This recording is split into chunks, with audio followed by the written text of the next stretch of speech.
This webinar is focusing on helping you unlock greater success through a focus on your mindsets. Now, one of the things that we're going to be covering in this webinar is how our mindsets are foundational to everything that we do. Therefore, they're foundational to our success. And if we can improve and develop our mindsets, we're going to unlock greater success. In fact, what's going to happen as we improve our mindsets is we're going to become more of a hero within our realm of responsibility. We're going to have more of a positive influence on those around us that we work with. And I hope that that's something that you could get excited about, because really what we're talking about is living up to more of our ideal self. And it's through a focus on our mindsets that helps us get to being more of our ideal selves. So to kick us off here, let me have you consider this question. Within your realm of responsibility, are you being more villain-like or more hero-like? But let's just take for consideration, do villains see themselves as the villain? Or do they oftentimes see themselves as the hero? That's what makes this question a little tricky, right? So what separates a hero from a villain? Well, a hero behaves in ways worthy of our awe. They seek to better the lives of others, and they're the ultimate servant to something larger than themselves. But what about villains? What separates a villain from a hero? One of the things that I recognize about villains is they oftentimes have a chip on their shoulder or some sort of fear and insecurity that drives whatever it is that they're doing. And what it is that they're doing, they believe is right, and that they're fully justified in what they're doing. As a result, they're unable to see how their actions have negative effects on others. So just for a moment now, consider, are you more villain-like or more hero-like? Well, I work a lot with leaders, and I think that most leaders consider themselves to be heroes. But I'm not sure that that's always the case. In fact, let's go through a little exercise here. I've got 4 percentages on the left, and I'm going to bring up 4 different statements, and I want you to try to assign one of the percentages with each of the statements. So here's the first statement. What percent of employees have left a job primarily because of their direct leader? Second, what percent of employees report that their direct leader damages their self-esteem? Third, what percent of employees don't trust their direct leader to tell the truth? And fourth, what percent of employees would prefer to have a different direct leader compared to more pay? Now, hopefully one of the things that you're thinking is, wow, these percentages are all way too high. And you're right. But here's the results. 39% of employees say that they've left a job because of their direct leader. 60% of employees report that their direct leader damages their self-esteem.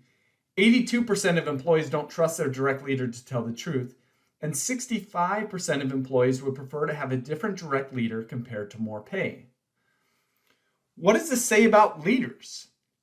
Are leaders more hero-like or are they more villain-like?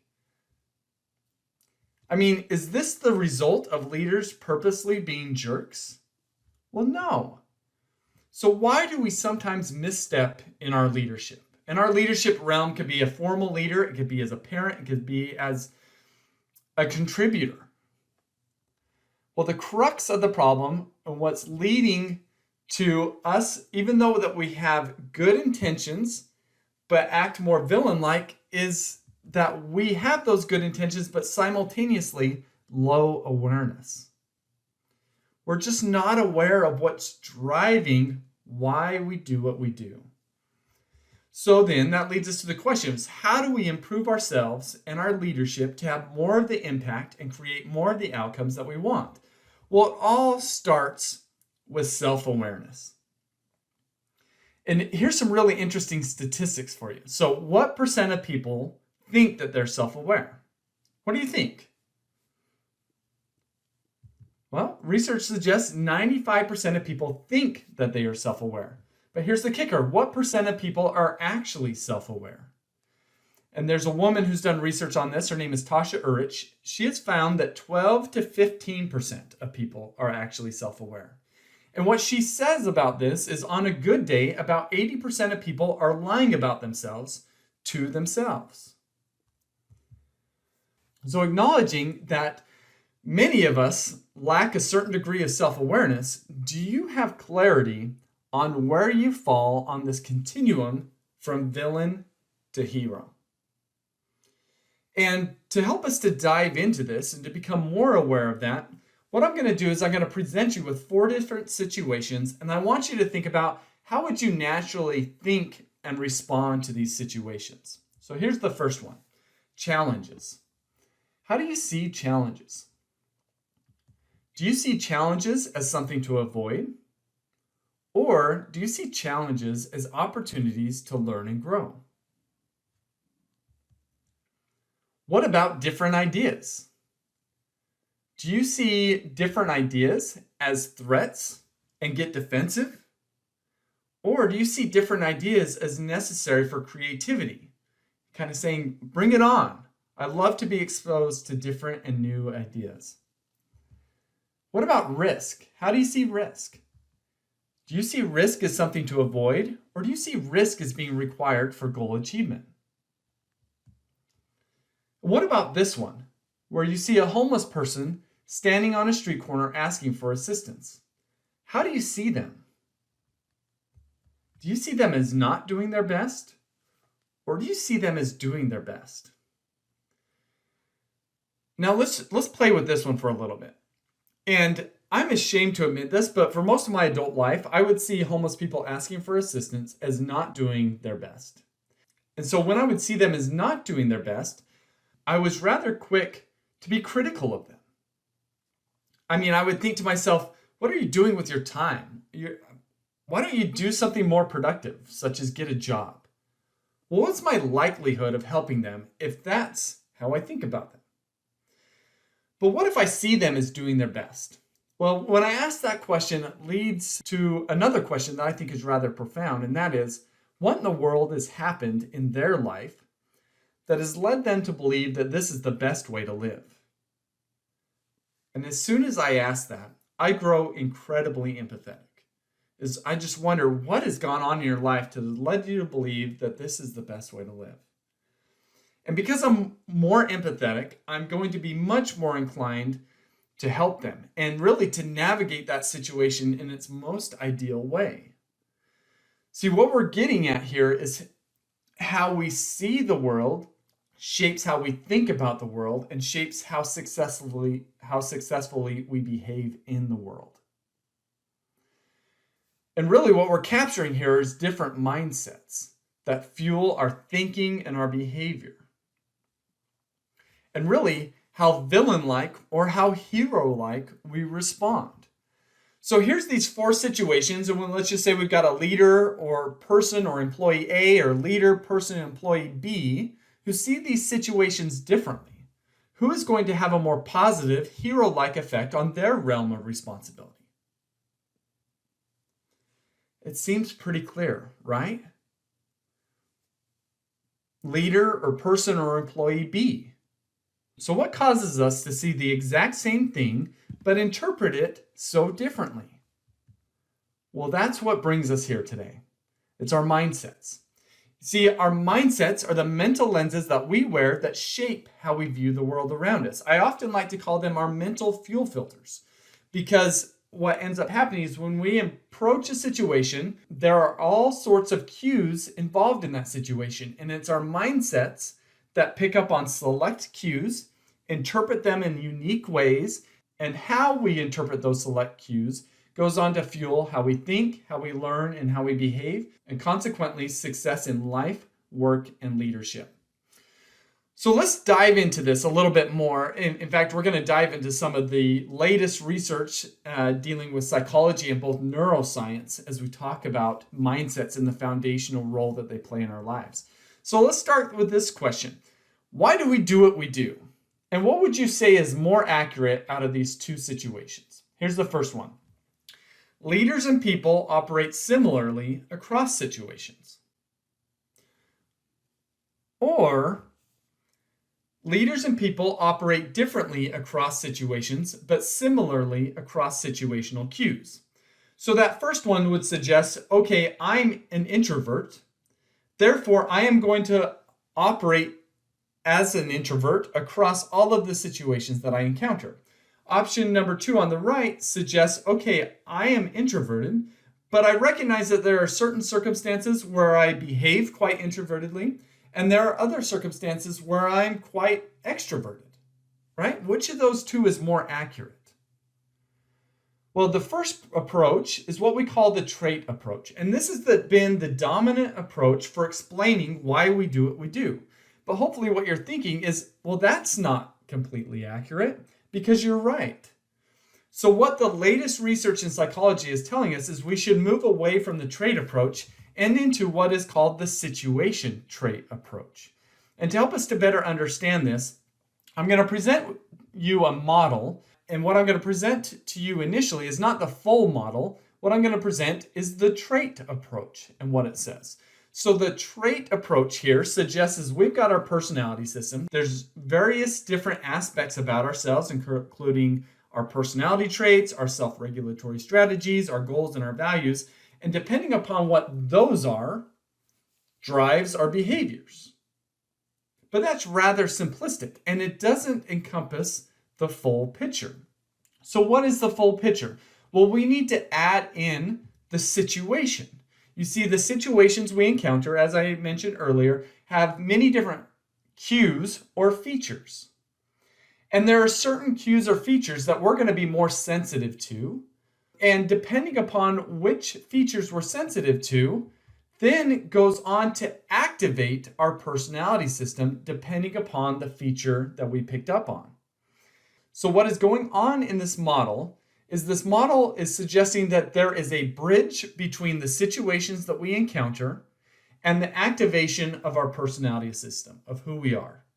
And that bridge is what's called the encoding process.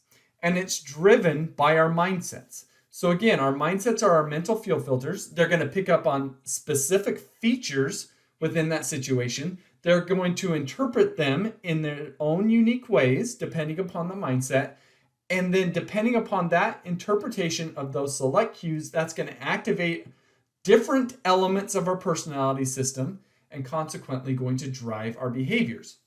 So that's why one person, because of their mindsets, they see, let's just say, constructive feedback as being a negative thing.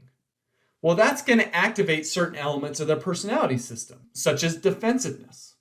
But another person can be exposed to that same exact situation and receive constructive feedback, but see it as a positive thing.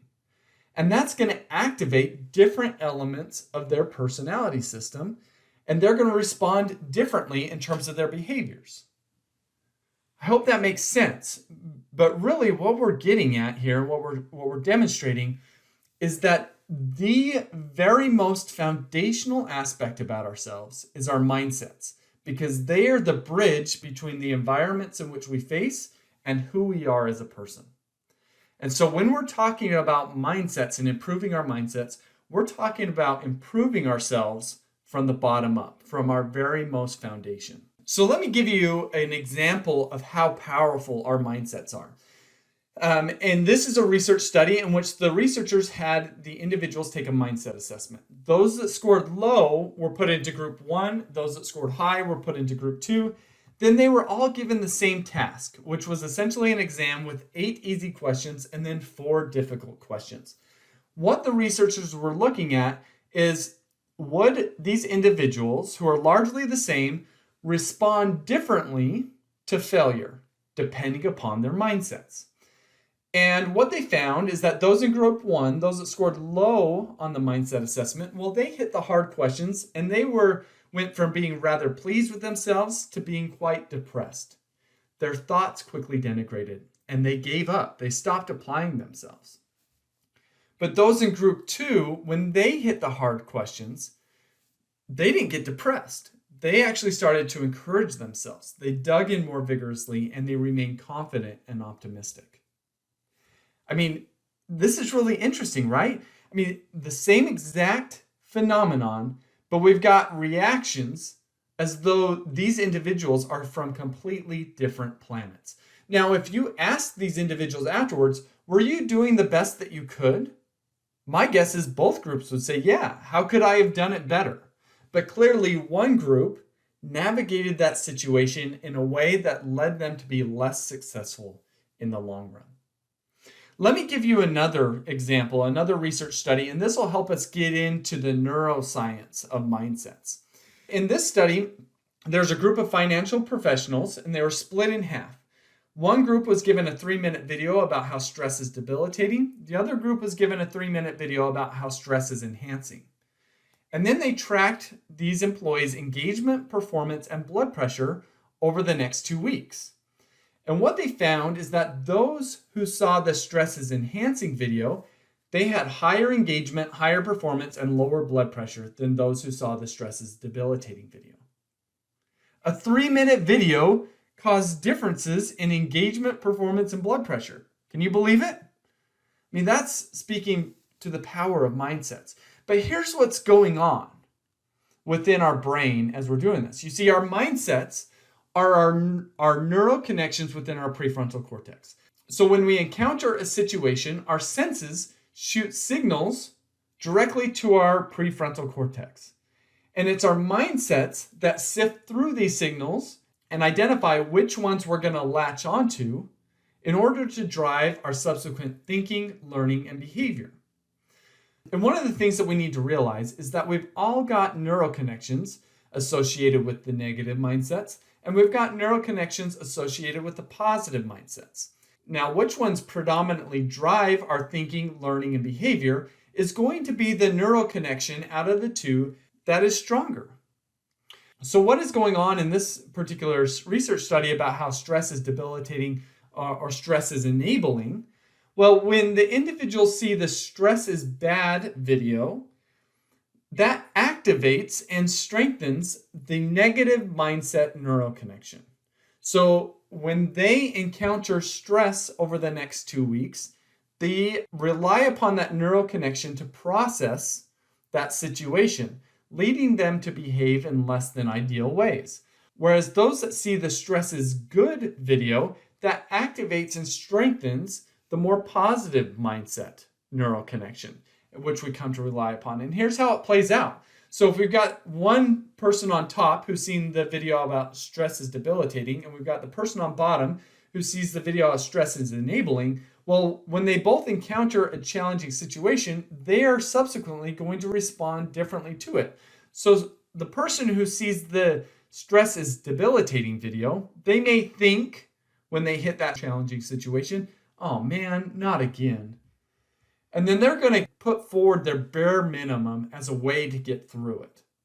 Whereas those that see the stress is enabling video, when they encounter the challenging situation, they may think, wow, this is a unique opportunity. And I'm going to take advantage of that. I'm going to excel. And what is really fascinating about this, and hopefully kind of what's happening for you, is you're recognizing that we generally aren't conscious to this process.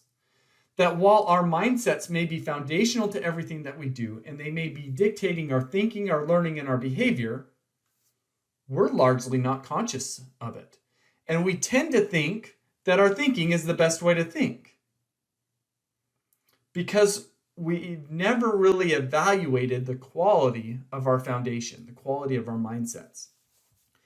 So hopefully this leads you to ask the question, well, what mindsets do I need to have in order to be successful, to be primed to think, learn, and behave in the most successful ways? Well, that was a question that I have as I first came across studies like I presented, because I recognized, wow, mindsets are powerful. What mindsets do I need to have? So I did something that any great academic would do, right? I went to Google to find my answers. And as I searched on Google, what mindsets do I need to have to be successful? I found 3 observations. First, most of the articles on mindsets that are out there don't actually talk about mindsets. They talk about behaviors. Second, I found some articles were promoting one mindset And other articles were promoting the exact opposite mindset. And then really across all of the articles, with some rare exceptions, is nobody was really defining what exactly the mindsets were. So to me, there was a lack of precision. And then I turned to the academic literature and I opened the floodgates. I looked across all of the disciplines of research, and what I found was that there's different disciplines that have been studying mindsets for over 30 years, such as education, psychology, management, and marketing. And these different disciplines are studying their own unique kind of pet mindsets. And they're all finding independently that mindsets drive our thinking, learning, and behavior, but they're largely not talking to each other. And so essentially what I've done with my research is I've just pulled together these mindsets into one framework.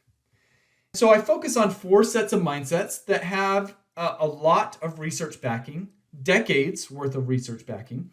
And one of the things that's unique about these different disciplines is that they all identified mindsets that were on a negative side of the continuum and a positive mindset on the other side of the continuum. And that the research supports that yes, there is a negative side and yes, there is a positive side. And so here are the 4 mindsets that I've identified through this work and what I focus on. Is there first, there's fixed and growth, then there's closed and open, prevention and promotion, and inward and outward. And so what we're going to do for the next little bit is we're going to walk through each of these to help us better understand what they are and the implications that they have in our lives. And as I do so, I'm going to largely present these in terms of a dichotomy. This is fixed and this is growth. But the reality is that they represent a continuum. And our mindsets fall somewhere along the continuum. My guess is that you're not super far on the negative side and you're also not super far on the positive side. But if we can identify where we are and where we need to go, then that gives us direction on improving our mindsets and consequently our thinking, learning, and behavior, and therefore our success. So with that being said, let's dive into each of these different mindsets. So here's the first set. The first set is the difference between a fixed mindset and a growth mindset. When we have a fixed mindset, we see ourselves and others as being unable to change our talents, abilities, and intelligence. But when we have a growth mindset, we see ourselves and others as being able to change our talents, abilities, and intelligence. And what research has found is about 50% of the population has more of a fixed mindset. The other half has more of a growth mindset. Now, I want to make sure that we don't underestimate how powerful this difference in beliefs about our ability to change has on how we operate. What happens if we have a fixed mindset and we fail? In other words, what happens when we fail and we don't believe that we can change, improve, and develop? Well, we're left to interpret that as though we are a failure. And that's not anything anybody wants to feel. Nobody wants to feel like they're a failure. So those with a fixed mindset, they're primarily focused on looking good. They want to validate themselves. They want to avoid challenges because challenges are rife for failure. And when they hit a challenge, they're inclined to give up as an excuse for not having to fail. Because they believe that other people can't change, they're less likely to provide quality and quantity feedback, and they believe that success should come naturally. Let me give you an example of this. This is a personal example. It comes from my freshman year of college. So my freshman year of college, I took the Weeder chemistry class as part of the pre-med major. I was thinking I want to become a medical doctor, so I'll take the pre-med chemistry class. Well, I promptly received the lowest grade I'd ever received up until that point, which was a C. So I passed the class. And so I was kind of left in my mind with a failure. And how do I respond to this failure? Well, what my fixed mindset told me was, well, this doesn't come naturally to you. You better change your major. So that's what I did. But I think now looking back on it, had I had a growth mindset, an entirely new world of options would have presented itself, such as, hey, becoming a medical doctor is going to be difficult. You may want to double down on your study habits. You see, because I had, in my mind, failed, I just backed away from it, and I limited my future success. And it seemed natural to me. It seemed like the best thing to do. But looking back, I wonder, was it the best thing that I could do? You see, those with a growth mindset, they're not focused on looking good. They're focused on learning and growing and performing and excelling. They embrace challenges. They persist beyond failure. And because they believe that other people can improve, they're more likely to provide high quantity and high quality feedback. And they believe that success takes effort. So who's more primed to be a better leader, or in other words, a more positive influence within their realm of responsibility? Who's more primed to be a hero? Well, those with a growth mindset. In fact, research over 30 plus years has led experts to say cultivating a growth mindset could be the single most important thing you ever do to help you achieve success. So that's fixed and growth mindsets. Let's move forward to closed and open mindsets. When we have a closed mindset, we're closed to the ideas and suggestions of others. When we have an open mindset, we're open to the ideas and suggestions of others, and we're willing to take them seriously. You see, an open mindset isn't just running with whatever ideas other people have. We can always have a stiff back. But having an open mindset means that we simultaneously have a soft front. Now, let me ask you this question. Are you open or closed? Well, before you smugly slap an open-minded sticker on your forehead, consider this. Closed-minded people would never consider that they could actually be closed-minded. In fact, their perceived open-mindedness is what's so dangerous. I mean, I don't know about you, but if I were to go back 10 years ago and you asked me if I was open-minded, I would have said, yeah, top of the class. But I look back and think, oh my goodness, I was so rigid in my thinking. I was so closed-minded. So I think that this is rather difficult for us to evaluate in ourselves. And this has led me to a question. What leads somebody to be closed-minded? And I'm going to point you to the bottom left bullet point on this chart. And what leads somebody to be closed-minded is they believe that what they know is best. Because when we believe that what we know is best, we want to be seen as being right. In fact, to draw this out, I want to draw a comparison of our mind to a bucket. You see, when we believe that what we know is best, our bucket is full. And what happens when we pour something into a full bucket? We are unable to absorb it. It just rolls off the side. Those with an open mindset, and we'll come back to this, but they leave at least some space in their bucket for new information, for the idea that they can be wrong. And this causes those with a closed mindset versus those with an open mindset to think, learn, and behave differently. So those who believe that they know what is best, they want to be seen as being right, therefore they want to have their ideas supported. They want to be the one providing answers, not asking questions. Because they're not asking questions, they're largely out of touch. They avoid feedback, they avoid new perspectives, and they see disagreement as a threat and get defensive. Whereas those with an open mindset, because they leave room for the idea that they can be wrong, their focus is not on being seen as being right. Their focus is on finding truth and thinking optimally. Thus, they ask questions, they seek to understand, they seek feedback, they invite new perspectives, and they see disagreement as an opportunity to learn. Now, who's more primed to be a better leader, to be a more positive influence, to be more hero-like? It's those with an open mindset. You see, when we have a closed mindset, we come across as unapproachable and off-putting. We fail to gain a more complete perspective. We fail to learn, and our thinking and decision-making becomes of lower quality. When we have an open mindset, it drives the number one factor that fuels high-performance teams. And this is something that Google has found in their research. They found that the number one factor that fuels their top performing teams is psychological safety. The belief that one could speak up and take risk without fear of negative repercussion. And the only way that we're going to have psychological safety is if those that we work with are open-minded, that they're open to take in new and different ideas. So that's the difference between closed and open mindsets. Next is the difference between prevention and promotion mindsets. When we have a prevention mindset, we're primarily focused on not losing. When we have a promotion mindset, we're primarily focused on winning and gains. Now, to explain the difference between the two, I'm going to use an analogy as though we are a ship captain. And if I'm a ship captain out in the middle of the ocean and I have a prevention mindset, my number one focus is on not sinking. I don't want any problems to occur. I don't want to take any risks.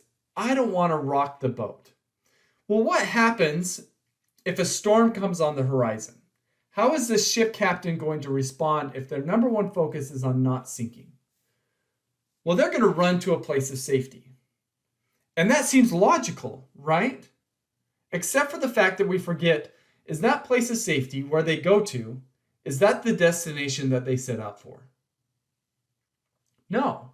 See, those with the prevention mindset, they end up getting blown about by the winds and the currents of the sea and end up in a destination that they didn't set out for.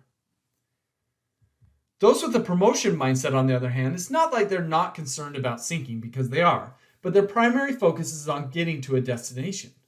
So when a storm comes on the horizon, they ask themselves, does that storm stand between me and my destination? And if so, they prepare for the problems that they may encounter. They batten down the hatches and they become willing to take the risk of braving the storm. They brave the winds and the currents of the sea. And it's only those individuals that are willing to do that that end up in a destination of their own proactive design. And this is the difference between being the passenger of your life and the driver of your life. Those with the prevention mindset primarily head down the course of least resistance. The only way that we're going to get to the top of the mountain is if we set an intention to get there and we take the risks of doing so. So to keep things consistent, here's another table that presents largely what we've talked about. We can ask ourselves again, who's primed to be a better leader? Who's primed to have more of a positive influence? Who is more hero-like? Those with the promotion mindset. Now, hopefully one of the things that you're kind of seeing is the negative mindsets are really easy to justify. I mean, it's really easy to justify avoiding problems. But if that's our primary focus, it sets us off in a non-ideal course. We'll come back to some of those ideas. All right, to introduce this fourth set of mindsets, I want you to recall some instances in which you're all guilty, so own up to it. Here's the first one. You failed to let someone merge into your lane even though they had their blinker on. What about the time you failed to give someone your full attention? Or the time that you failed to give support to someone in need when you had the ability? What about the time you failed to do something kind for a family member when it would have been easy for you to do, such as clean the dishes? Or what about the time you gave a manager or a subordinate a fabricated excuse? What was your mindset in these situations? I mean, isn't it, I'm more important than you are? Well, that's what we're talking about with this difference between inward mindsets and outward mindsets. When we have an inward mindset, we see ourselves as more important than others. This causes us to see others as objects. Their needs and wants matter less than our needs and wants. Those with an outward mindset, they see others as equals. Their needs and wants matter just as much as their own, and this allows them to see them as people and to value them as such. I think these are a couple of great depictions of this. You see on the left with this inward mindset is Captain Hook. He's saying, I'm the important one here. I don't need to row the boat because I've got an object behind me named Smee that's going to get me where I want to go. But the outward mindset is this servant leadership mentality, which is we're in this together. And how do we help each other succeed? So those with the inward mindset, they're focused on benefiting themselves. They see themselves more important than others. They seek the spotlight. They want to limit others' presence in it. And they see others as not doing their best. Remember our homelessness example? Those with an outward mindset, they're focused on benefiting the team. They see others as valuable partners. They want to share the spotlight and include others in it. And they see others as doing their best. Who's primed to be a better leader, a more positive influence, and be more hero-like? Well, those with an outward mindset, right? Knowing the difference between inward and outward mindsets, I want to show you a video that articulates the power of having an outward mindset. This video involves Benjamin Zander. He's the founder and conductor of the Boston Philharmonic Orchestra. Now, Benjamin self-admittedly says that during the first half of his career, he had essentially an inward mindset. You see, he saw his musicians not as people. Rather, he saw them as instruments, there to play the music the way that he wanted it to be played. Because that's how he would get notoriety and recognition. But he'll talk about in this clip how he had an epiphany. After this epiphany, he came to see his musicians not as instruments, but as people. And that's kind of become his mission since then. And he's got some really powerful language around that. So let's dive into this video and watch that. Worlds. Now, I had an amazing experience. I was 45 years old. I'd been conducting for 20 years. And I suddenly had a realization. The conductor of an orchestra doesn't make a sound. My picture appears on the front of the CD.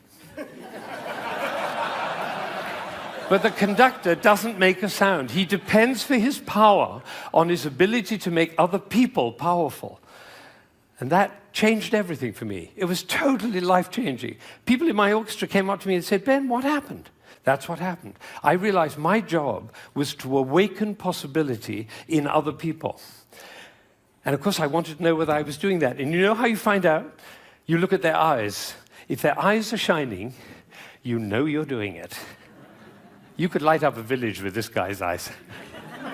Right, so if the eyes are shining, you know you're doing it. If the eyes are not shining, you get to ask a question. And this is the question.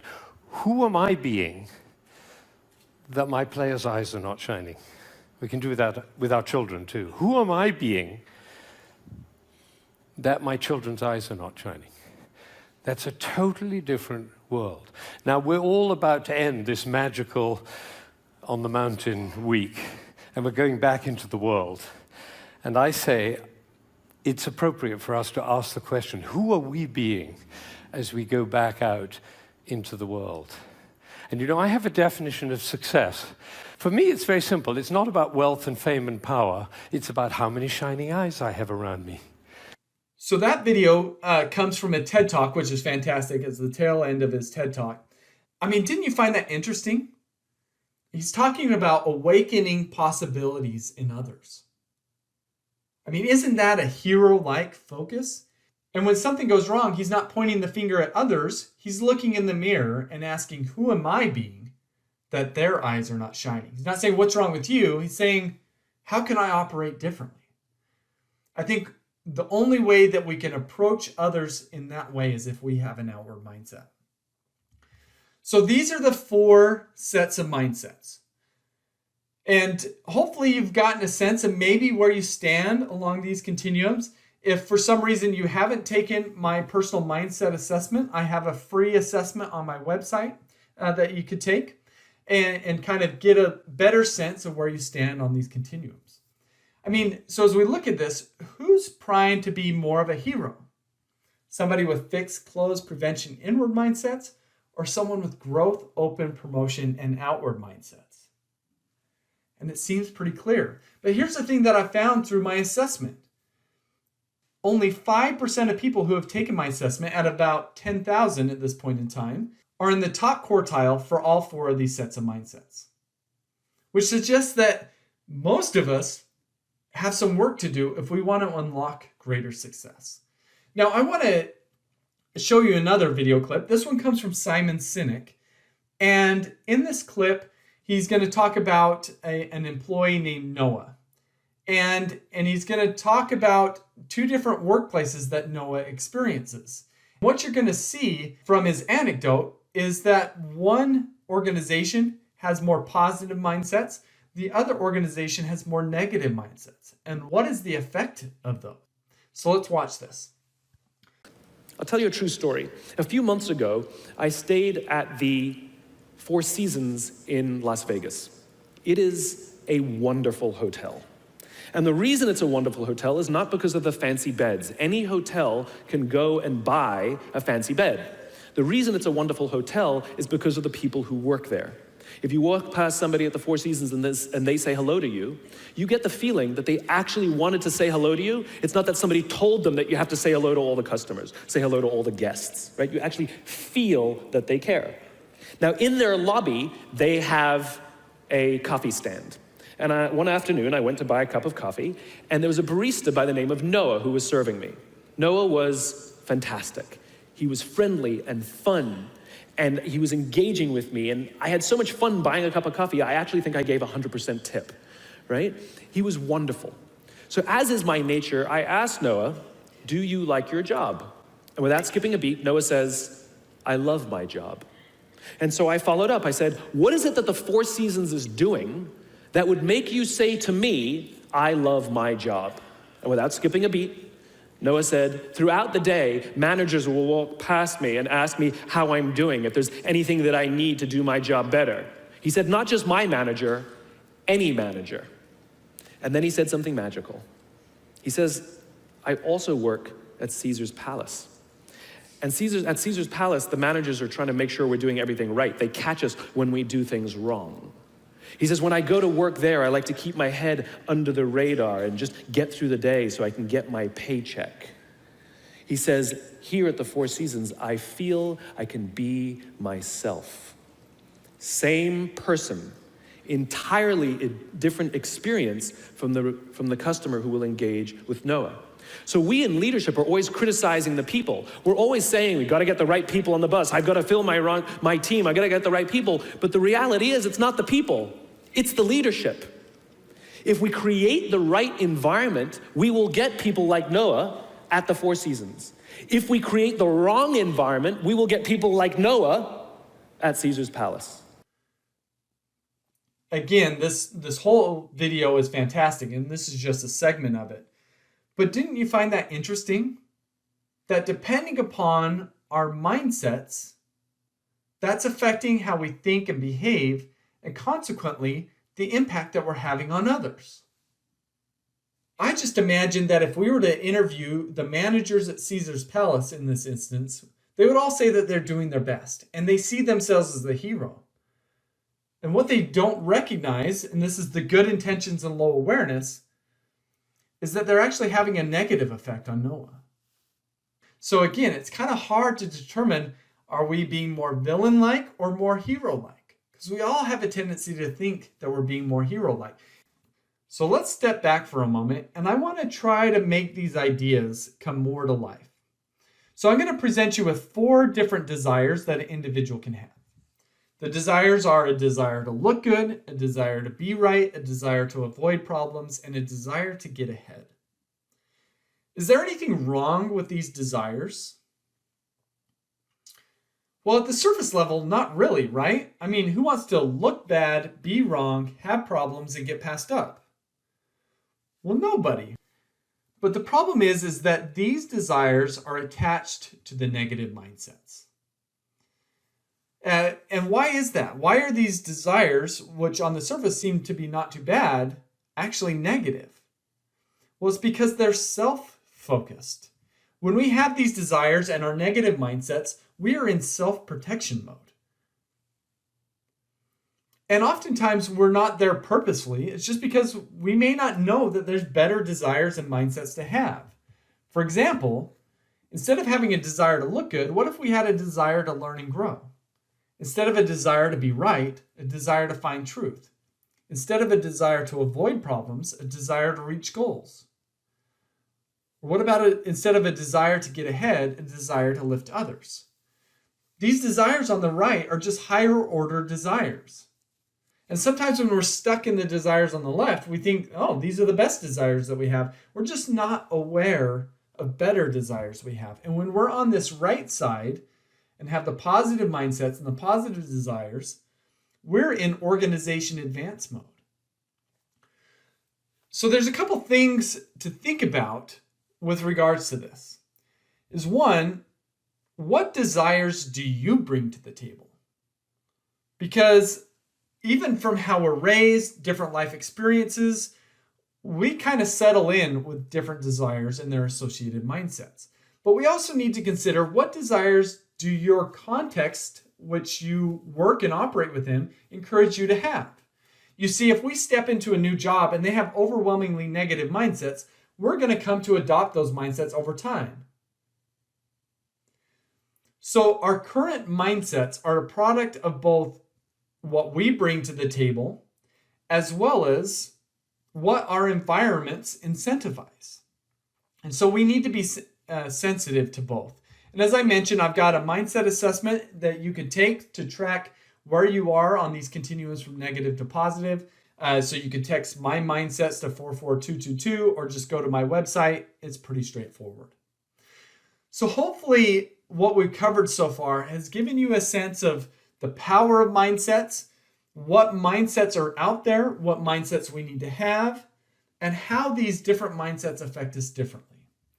Now I want to transition into talking about, okay, now that we know this, and maybe now that we know where we stand on our continuums between negative and positive, and we have an idea of the destination of where we want to go, how do we get there? In other words, how do we improve our mindsets? And the obvious is we need to change the way we see and process our world. Well, here's how we do that. First, we need to believe that it's possible to shift. And if we have a fixed mindset, that may be a hurdle for us. And in addition to that, we need to own any gaps. We need to, again, identify where we're at, and I recognize that it may not be the ideal. And we also need to identify what that ideal is. That gets us to a certain level of self-awareness and introspection that is really powerful. Once we do that, and once we get to that place for ourselves, then we'll have the motivation to improve. And before we talk about how exactly we shift our mindsets, let me just remind you that our mindsets are neural connections. And neural connections change over time. Our brain is very plastic. And how our mindsets change is by exercising the neural connections. The more we use certain neural connections, the stronger they become. So what we need to do is we need to exercise our more positive mindset neural connections. And like I said, this is very doable. And so when we work towards shifting our mindsets, what we've got to think about is strengthening and exercising those positive mindset neural connections. And to help us to do that, we've really got to learn the language of mindsets. And I think that shifting our mindsets isn't too different than learning how to count to 10 in a different language. You see, if I want to learn how to count to 10 in Spanish, the first thing that I need to do is I need to learn the words associated with the numbers. And as I learn the words associated with the numbers, then I could practice. So once we get the words associated with the numbers down, then the next step in learning how to count to 10 in Spanish and becoming fluent in that is to engage in regular practice. So on a regular basis, maybe every day or every other day, spend 5 or 10 minutes practicing counting to 10 in Spanish. And in a relatively short amount of time, we're going to become fluent in doing so. The same thing goes with our mindsets. The more we practice and engage in interventions to strengthen our more positive mindset neural connections, the more readily we will use those when we operate within the situations that we encounter. And so to help you with this practice, I have written a book. It's called Success Mindsets. And you can go to my website to get that. It's published by Morgan James Publishers. Got some really good feedback on it. Hopefully that's something that could be of value to you. Also, in addition to that, here are some other ideas that focus in on these different specific mindsets, because of course my book covers all of these, but here are, for each of these mindsets, a book recommendation and also a video recommendation. Because what we found in mindset research is that reading videos, short journaling exercises, discussions, and trainings like this all shift our mindsets, at least on a temporary basis. But the more we engage in these interactions, the more those shifts become permanent. So here are some examples for you. So at the end of the day, what we've covered is that our mindsets are foundational to really everything that we do. But until now, you may have never really have been conscious of your mindsets. And you may not have been conscious of the fact that they tend to be dictating all of the things that you may be conscious about, such as your thinking, your behavior, and success. Again, remember, how do you naturally respond to failure? Well, however you naturally respond to failure is you probably think that that's the best way to respond to failure. But the reality is that that's not always the case. how we naturally respond to failure may not be beneficial for us in the long run, particularly if we internalize that failure. It's going to be much more healthy if we see failure as an opportunity to learn and grow. So hopefully what we've done with our time here is that we've lowered the level of our consciousness and allowing us to become more conscious of our mindsets, which I think will set you up for greater success. So hopefully at the end of all this, in addition to that, is we're helping you to become more of a hero within your realm of responsibility. That as you develop more of the growth, open promotion, and outward mindsets, you have more of the positive influence that you want to have. And that's my hope for you, is that you will take this information and allow you to unlock more of your ideal self, to have more of a positive influence, not just on your work, but on your friends, your family, and also your organization as a whole. So I appreciate, again, this opportunity. If you want to connect with me further, we could do so. So hopefully you've enjoyed this, and I wish you all the best. Thank you.